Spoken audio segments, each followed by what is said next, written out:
Hi, hello, and welcome. We are gathered here today to see the union of the core combo cards of my 2026 standard deck. Now, I will not be revealing the rest of my deck, at least not in this video. We are going to be focusing on the core combo cards and the core combo itself. And we will not be going into the rest of the cards of the main deck. That being said, at the end of this video, I hope to provide some insight into future series that I will be providing for you. I'm hoping to arm potential new Magic the Gathering players with a viable standard deck that can be unique.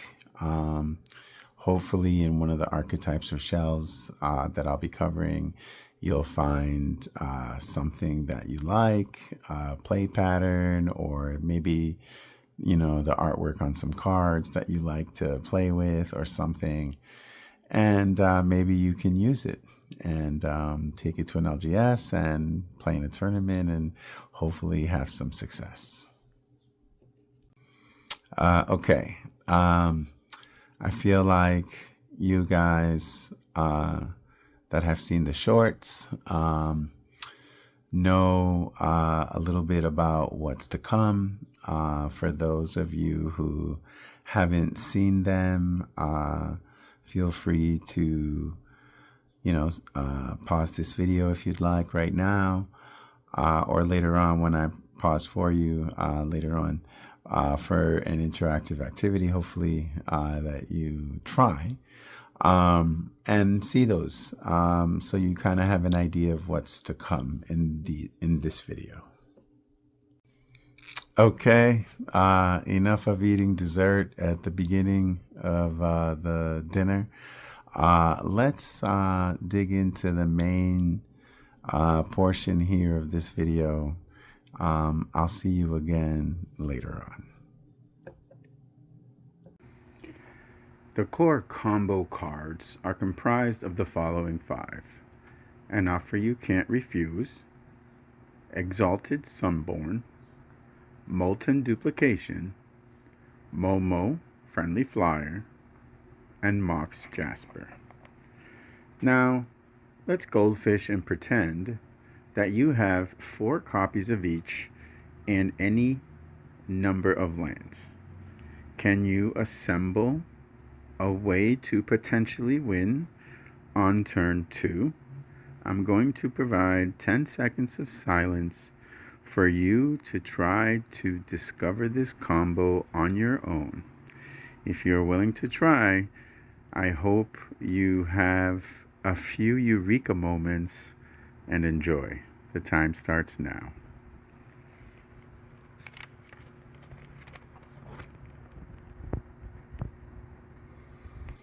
Hey, so I thought to come back real quick, only because I feel like if I show you the pieces and I provide the problem and give you this chance before I reveal, it's like I will reveal and then you will know, and then you will know, and that's it.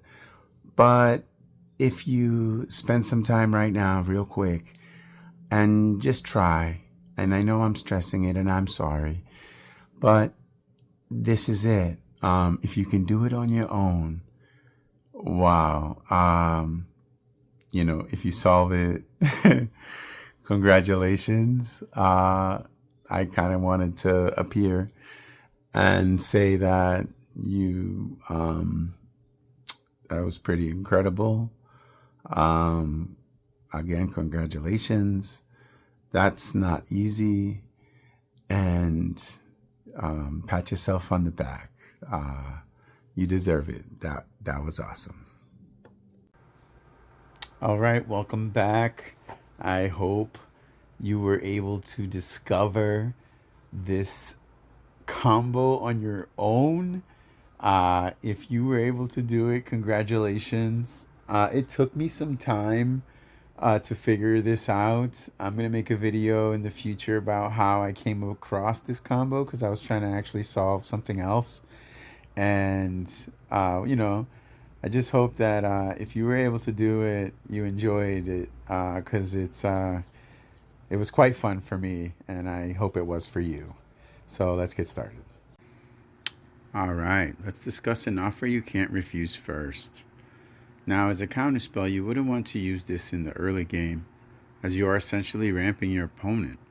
This would hurt you as you allow them to cast more powerful spells earlier than anticipated. However, late game, this spell is incredible. When your opponent only has a couple cards, or maybe even one card in hand, and it isn't a creature, then why not counter them?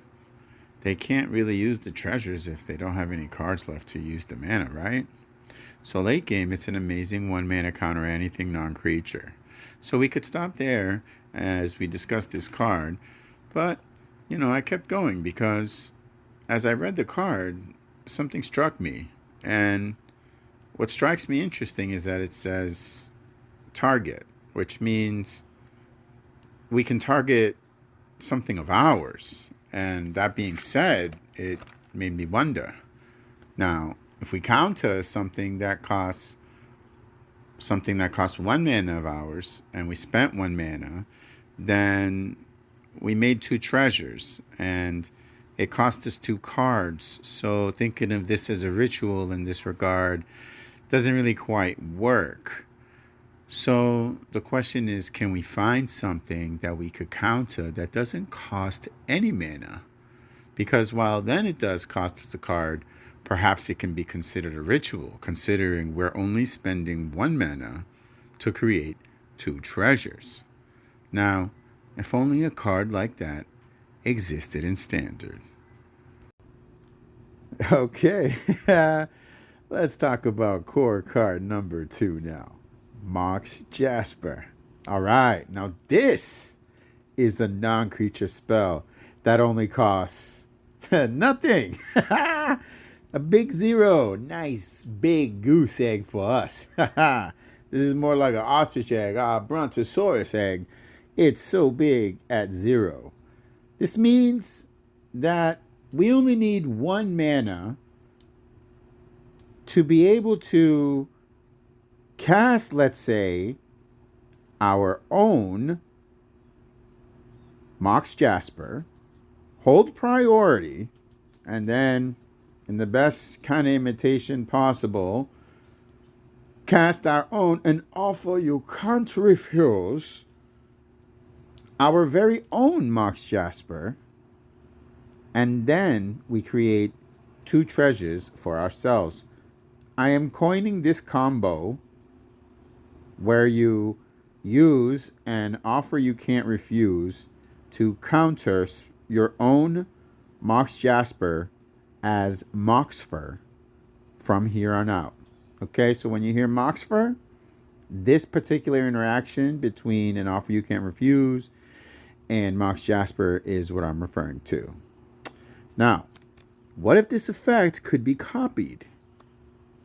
I thought about that, and I looked and I'm like, well, copying the counterspell doesn't really make much sense because then we're essentially using our counterspell to be countered, just allowing a free Mox Jasper to get through.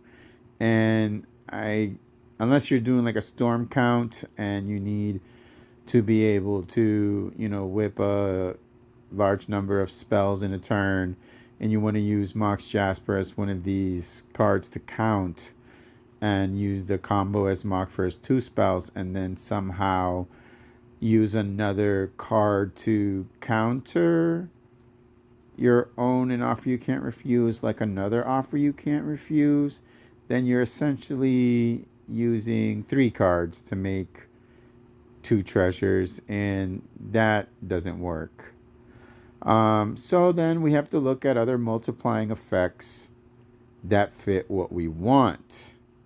and thus brings forth our next card to discuss.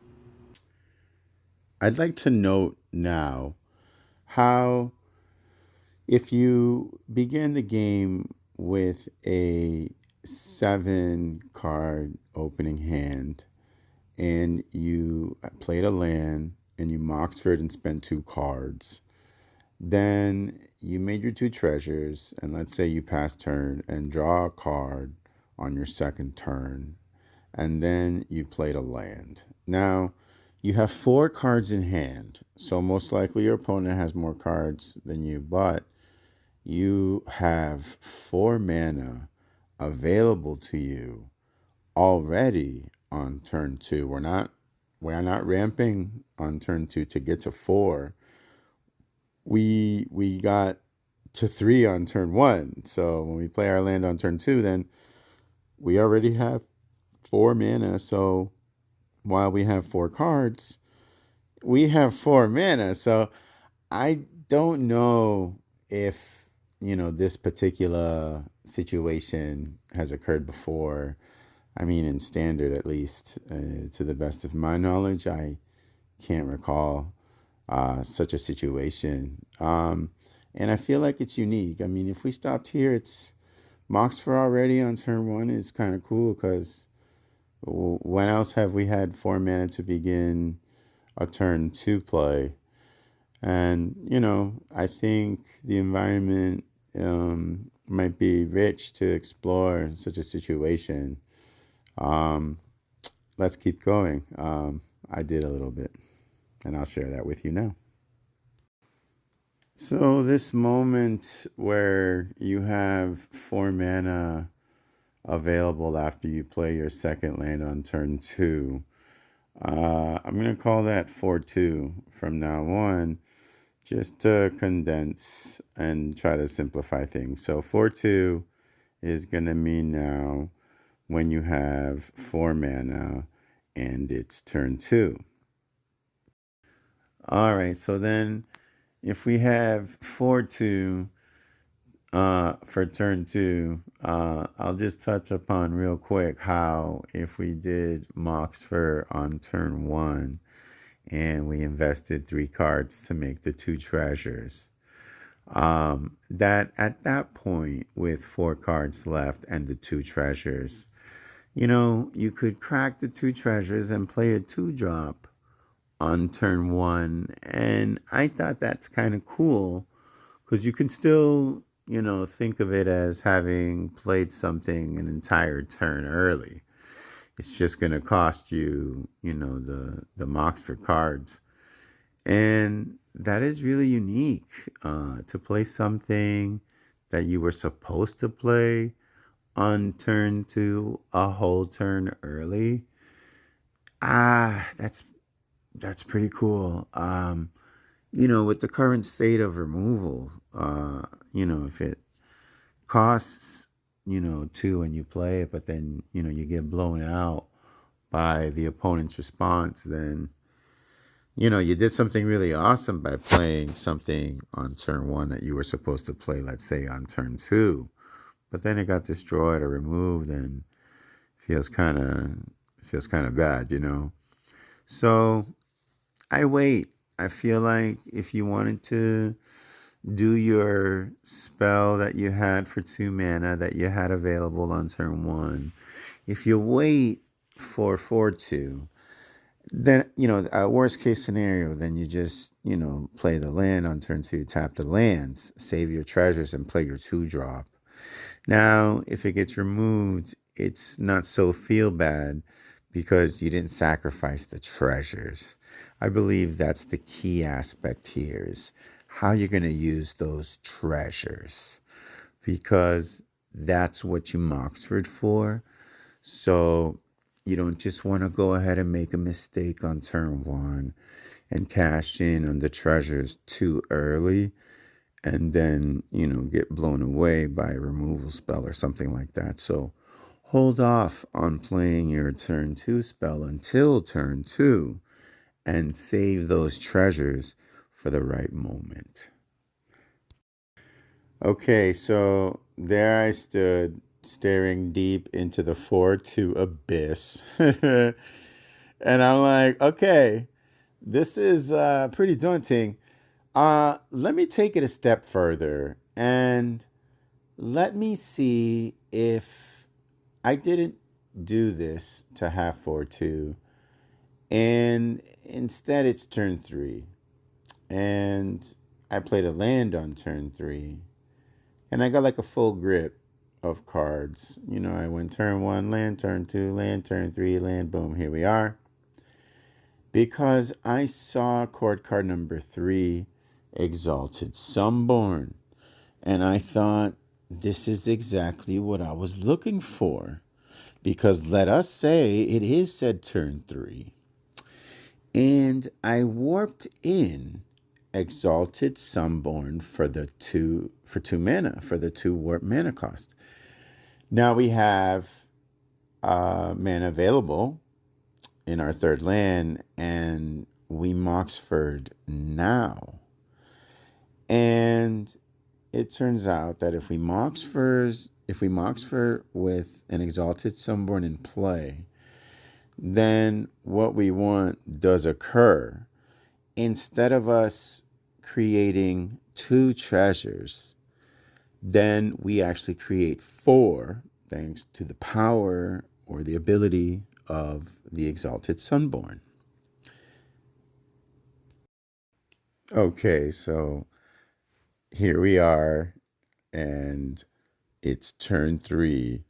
We've created 4 treasures, we've got 3 cards in hand, and we have a Sunborn in play. This is a pretty unique situation, a pretty unique moment. And I thought, is there any way possible, you know, with how we can Moxford on turn 1, on turn 2, and, you know, being able to do that and seeing how Sunborn, you know, pretty much doubles our treasures when we Moxford. Is there any way possible at all that we could do this faster? Because, you know, how much sooner can we get to this moment? And there is, there's a way. Yes, there is.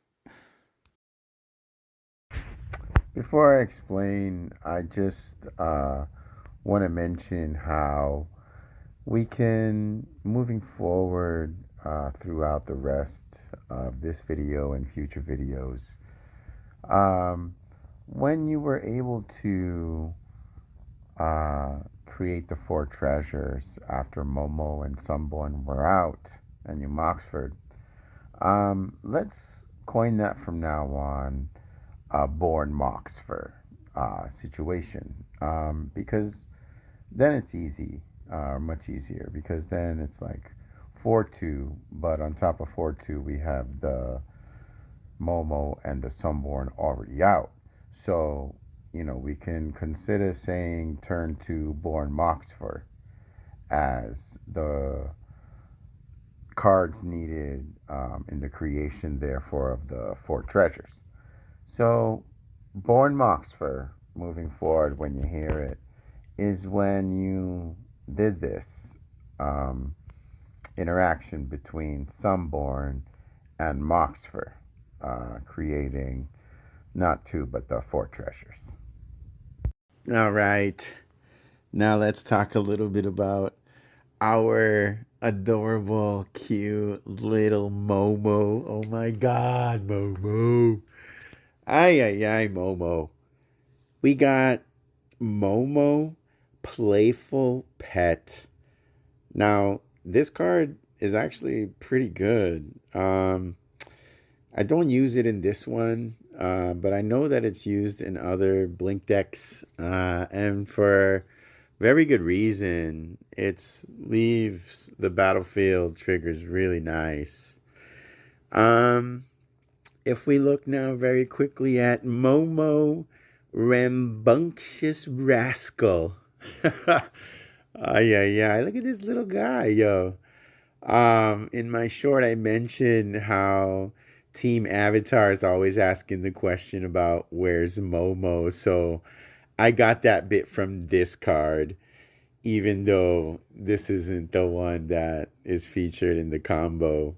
I just wanted to, show the reference to why I, posed the question of how Team Avatar always asked the question of where's Momo.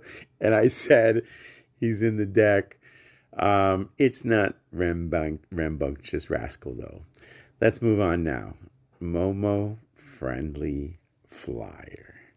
Wow. Ay, ay, ay. For the core combo to be executed properly, then the second potential turn one play appears when you want to play the cards from the core combo in your deck.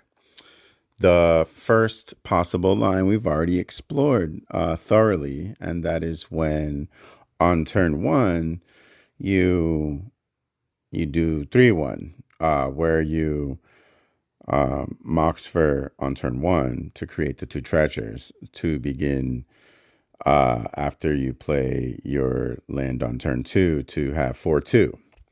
So that's a potential turn one play where you Moxfer yourself.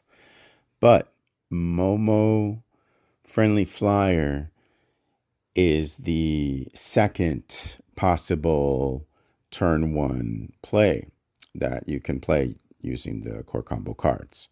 So let's start off now. Instead of Moxfering ourselves, instead of playing Moxfer, we play turn one land and enter Momo. Okay, so we played a land on turn one and casted Momo. So let's untap, draw, and play our second land for turn. Let us now at this point, at this moment, let us warp in Exalted Sunborn. And now, after Sunborn's in play, let us Moxfer. So at this point now, we would have 4 treasures.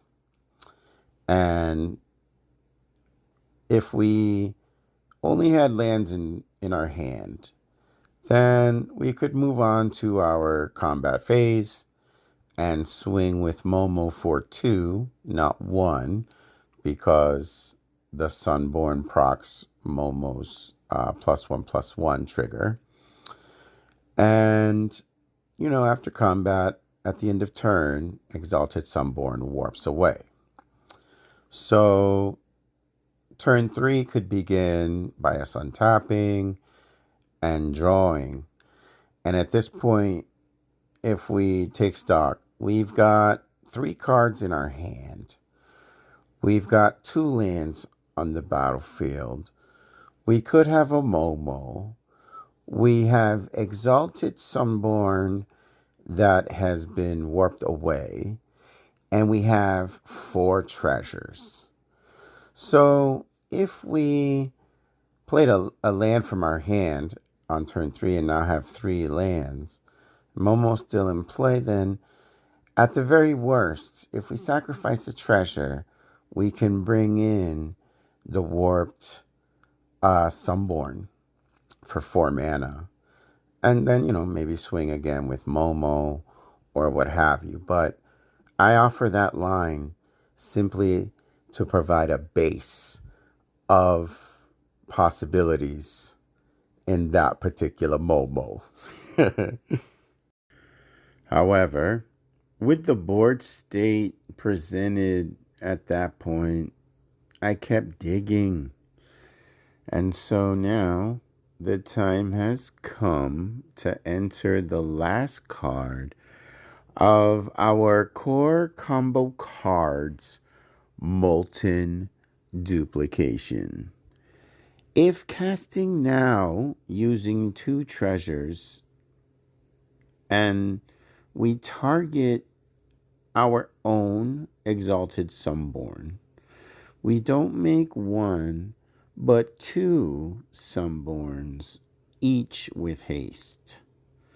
So if we stopped here and entered combat on an open board with no available interaction, we are doing 12 points of damage. Let's not forget that at this moment that we were talking about with the board state, we had a Momo in play. And the Momo gains a +1/+1 for each flyer that entered on that turn. So it's 4 damage from little Momo. And the 2 Sunborns are doing 8 each. Sunborn has lifelink. So, you could be doing 12 at that point. And that's not bad. If we ended the turn there, Exalted Sunborn warps away, we'd have 2 treasures left, and, we would end up drawing, a card on our turn 3. So if we kept going on that line right there that we just discussed, turn 3 main phase begins, and then we could have you could have a Momo, 2 lands, 2 cards, and the Warp Sunborn. Like earlier, only this time the opponent life total could be at 8, right? And then we gained 8 from the life linking Sunborns. And that isn't too bad, right? Okay, so the board state is as follows. You've got on turn 2 a Momo in play that you casted on turn 1. So it doesn't have summon and sickness. You have an Exalted Sunborn that you warped in for 1 mana. You Moxford with the other land, with the other mana from the land. And you've got the 4 treasures. Now with 2 cards in hand, let's say that it is comprised of another Sunborn and a Molten Duplication. So you cash in 2 treasures, and you warp in the Sunborn. And you cash in and sacrifice the other 2 treasures. And you cast Molten Duplication, targeting the Exalted Sunborn that you warped in initially with Momo, or the other one. Either one is okay. And now we have to do some math very quickly just to see what's happening here, because when you target the first Sunborn with Molten Duplication, Sunborn itself is going to say, instead of making 1 a Sunborn, you could go ahead and make 2.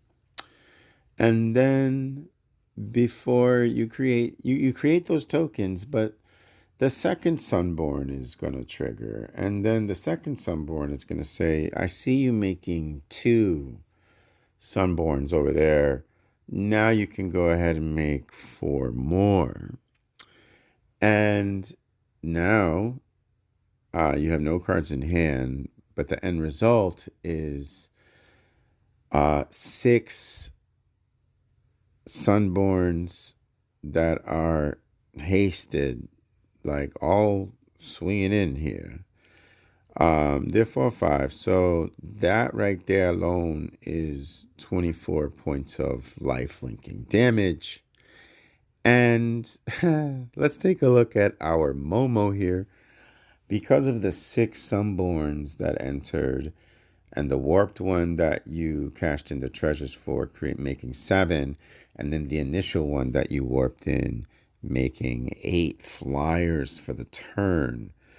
Little Momo at this point right now is a 9/9 that can swing. So if we had the 24 damage from the Sunborns and we add the 9 from Momo, then we're doing 33 points of damage in the air here on turn 2. Now this is the first And this is the softer line. Let's move on to what I want to think is like the best one.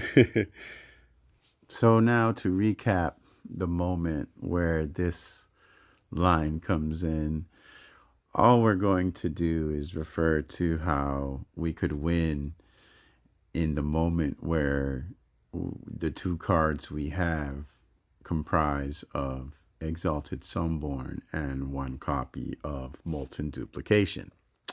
So I thought to myself, what if those two cards we had were two copies of Molten Duplication? So let's go through it. You sacrifice two treasures and cast the first Molten Duplication, and you're targeting Exalted Sunborn. So Sunborn is gonna not make one hasty Exalted Sunborn token. It's gonna make two. So now we have three Sunborns out on the battlefield. We have two treasures left to crack, and we do that and cast our last card in hand to go Hellbent, and it's Molten Duplication. And again, we target the initial Sunborn, just to make it easy. So, the initial Sunborn sees this Molten Duplication being casted. And again, like it did the first time, it's going to make two Exalted Sunborns. Now, the second of the three Exalted Sunborns that were already out on the battlefield are going to see the two Exalted Sunborns that the first is going to create after the second Molten Duplication, and see the two and say, okay, I see your two, now make four more. And we arrive now to the third Sunborn that was out on the battlefield already when you casted your second Molten Duplication. Now, it's going to trigger after the second Sunborn created the four token copies. And it's going to say, I see the four that you're making. Now make 8 more. So, we have no cards in hand. And after this play, we've got 8 Sunborns from the third Sunborn, 4 from the second, 2 from the first, plus the 2 that were created from the first Molten Duplication that targeted the first Sunborn. So we now have 16 hasty Exalted Sunborns that are going to swing in and deal 64 points of life-linking damage. But it doesn't stop there, because let's not forget our little Momo. Momo now is an 18/18 flyer. That's right. We ended up putting out onto the battlefield 17 flyers that each one, was used to proc Momo. And Momo is ginormous here at 18/18. Accompanying him on this attack are the 64 points of damage from the Sunborns. That is a total of 82 damage that is potentially being done here on turn 2. All right. Well, what did you think? There you have it. Not just one, but a couple of various lines within the core combo. One where, you do 33 points of damage potentially, and the other where you do 82. I'm sorry. Um, yeah, so, um, um, yeah, so I want to take time now to answer some potential questions I think you might have had as you saw this video. One of them focuses on our mana base, and I want to talk about that real quick. In the current state of standard, right now we have shocklands that are available, and we're playing Jeskai colors, so it's easy for us. Okay, so you have 3 shocklands that you're going to use: Haloed Fountain, Sacred Foundry, and Steam Vents. Those 12 cards each provide 8 ways to get each of the colors you need. Now, to supplement these 3 lands, we're going to use Starting Town from Final Fantasy. Starting Town is amazing at the beginning of the game when we need the mana fixing for the color that we need. As long as it's the first 3 turns, this Starting Town is going to enter untapped. And at the cost of a life, which we really don't mind, considering the Sunborn is a lifelink in creature, then yeah, we'll gladly pay the 1 life to get the white that we need for the Momo, or the blue that we need for an offer you can't refuse, or red when we need it as well. Later on in the game, we probably won't need it, as we'll probably have hit all the other lands, which are comprised mainly of the 3 shocklands. So when you combine the 3 shocklands with Starting Town, with the 16 lands provided, just as the base for this core combo card deck, then you have 12 potential sources of each color, white, red, or blue. And this is just with the 16. However many lands the deck is going to use is going to be something that I'm going to talk about later on in another video.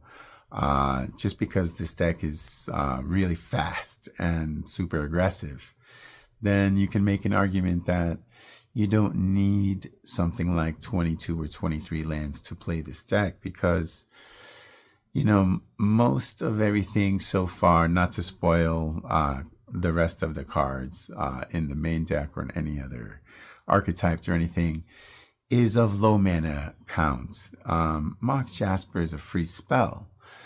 So, when we consider when we Moxfer and when we Born Moxfer, how we are creating treasures, and we're using an offer you can't refuse as a ritual, then we can not necessarily need a large mana base, like a large number of lands in our deck.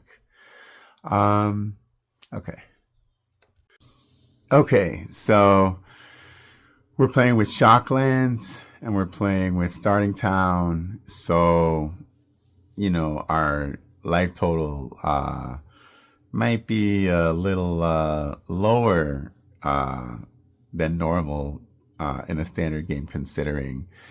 But this is the very nature of fast mana. At the moment, currently, we do not have fetch lands for the Shocklands. And, those also hurt as well. But we pay the cost every time for the ability to use the lands immediately. Because life is a resource at the beginning of the game, and to use it to make sure that you got your colors in play, um, it's worth it. And it's worth it every time. Now, with Shocklands, you only get hurt the very first time they enter, and you want to use it for the for the mana. So after that, you're not tapping it and hurting yourself for 2 every time. No, that would be like what we call paylands times 2, and no, we don't do that. So you don't have to worry about that.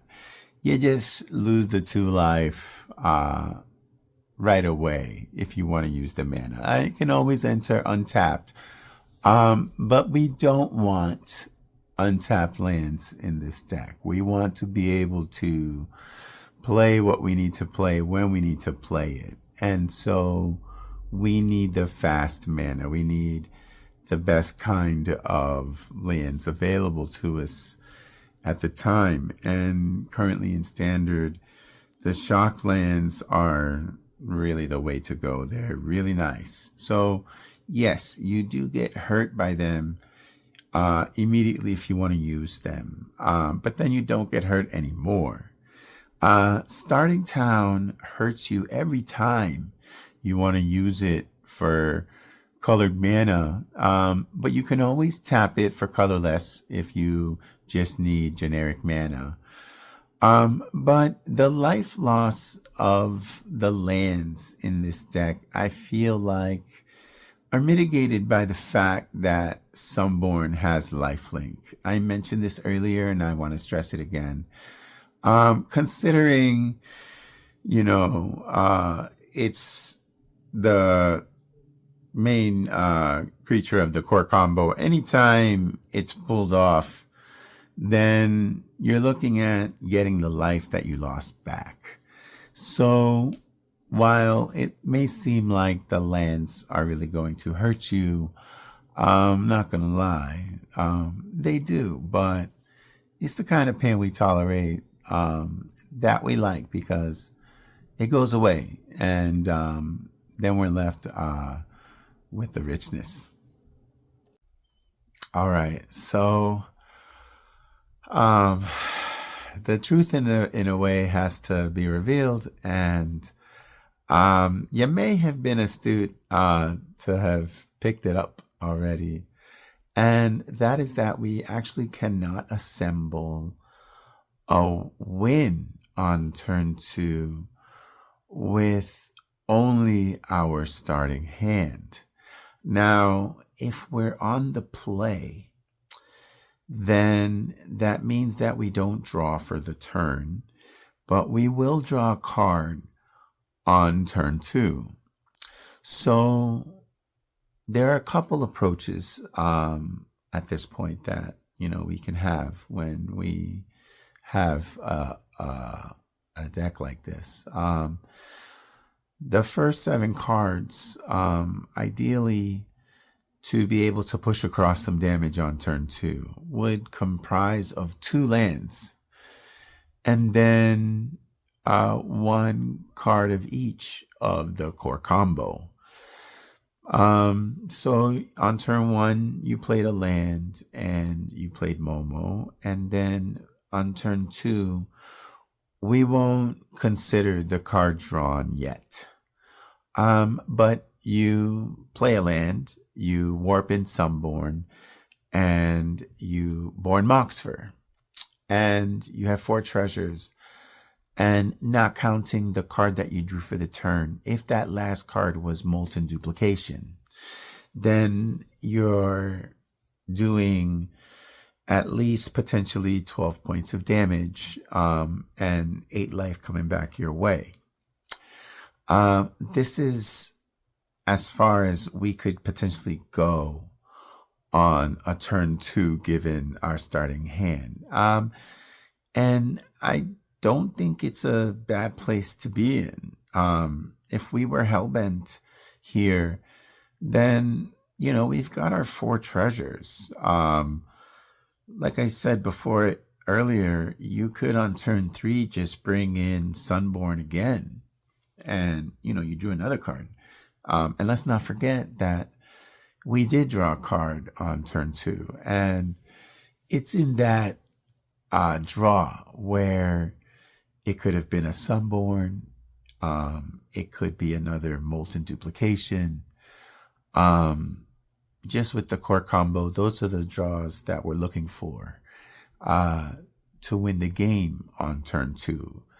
Yet, that isn't a bad place to be in case you didn't hit another Sunborn or Molten Duplication. Now, another 7 hand opener might comprise of only one land. And if you're on the play, most of the time you are advised to never keep a one-lander. And I'm giving the same advice. Don't keep one-landers. But in this deck, with the core combo, the ability to Moxfer on turn 1 and creating 2 treasures means that, if you're not lucky and you didn't draw your second land on turn 2, it's not necessarily the end all. You have 3 mana available to you to start turn 2. So it's like you're behind on the land drop count, but you're ahead on mana potentially.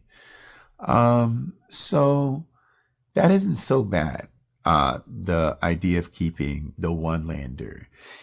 And the reason is because if it's a one-lander, that means that potentially the other cards are of the game-ending variety.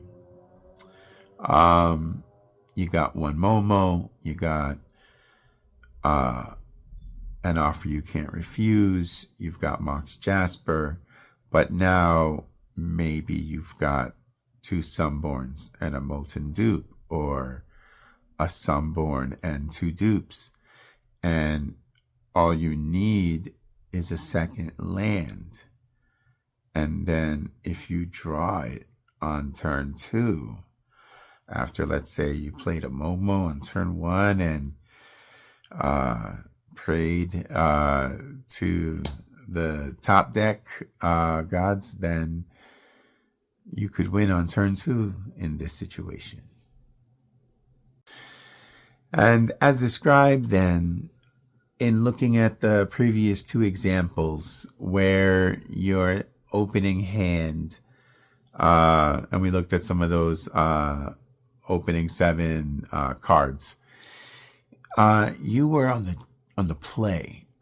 Now, if we're on the draw, then things might be looking up, and they might be looking up quite a bit. And the reason is because that extra card that we draw is absolutely increasing our chances of being able to pull off the combo on turn 2. Because we draw on turn 1 and now we have 8 cards. So we could have the combo assembled complete. And if we look at the hand now where, let's say, we only had 1 land, now we have 2 shots of being able to get our second land by turn 2 instead of 1 on the play. And if we had the 2 land hand to start, then we have 2 turns to get another key piece to win on turn 2. And at that point, we're looking for another Exalted Sunborn or Molten Duplication. But the idea is that on the draw, we have like an extra shot an extra chance of being able to pull off a win with the core combo.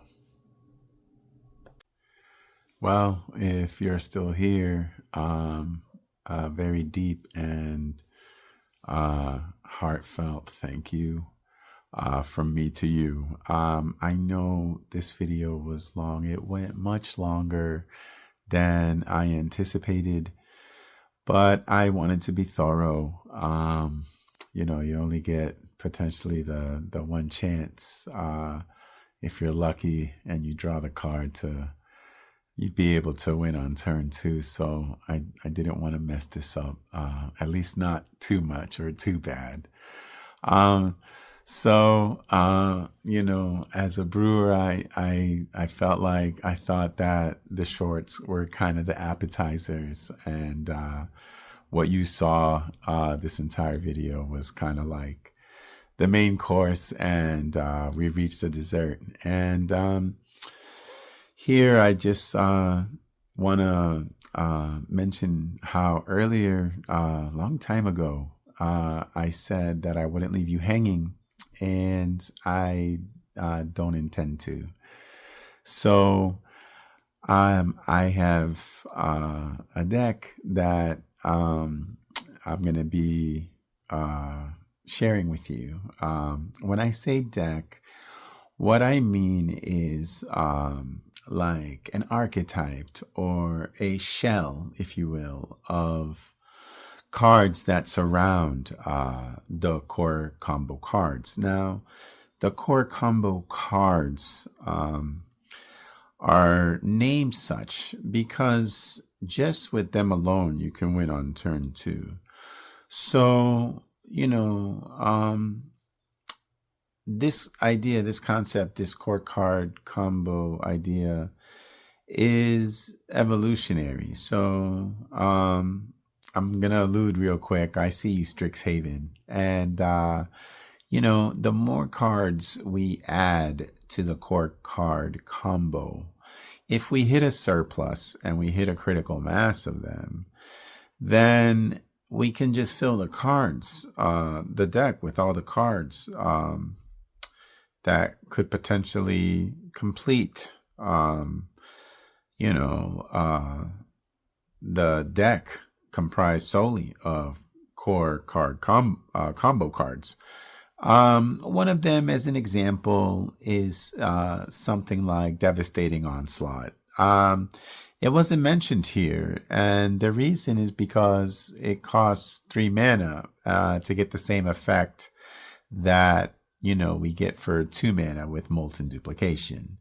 Now, it is used in another archetype, in another build, Devastating Onslaught, because, you know, redundancy is great. And many of the archetypes and themes that I'm going to share with you in subsequent series and videos are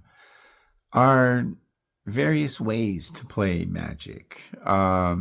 I'm not necessarily going to give away any of those archetypes or shells just yet.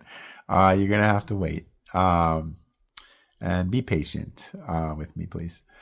And I feel like they're good. They're viable decks. You know, if you see something later on of something that I put out, of strategy or play pattern, or, you know, like I said, maybe you like the art on the cards and you play them for that reason, then, you know, arm yourself with it and head down to an LGS and play in a standard tournament and see how you do.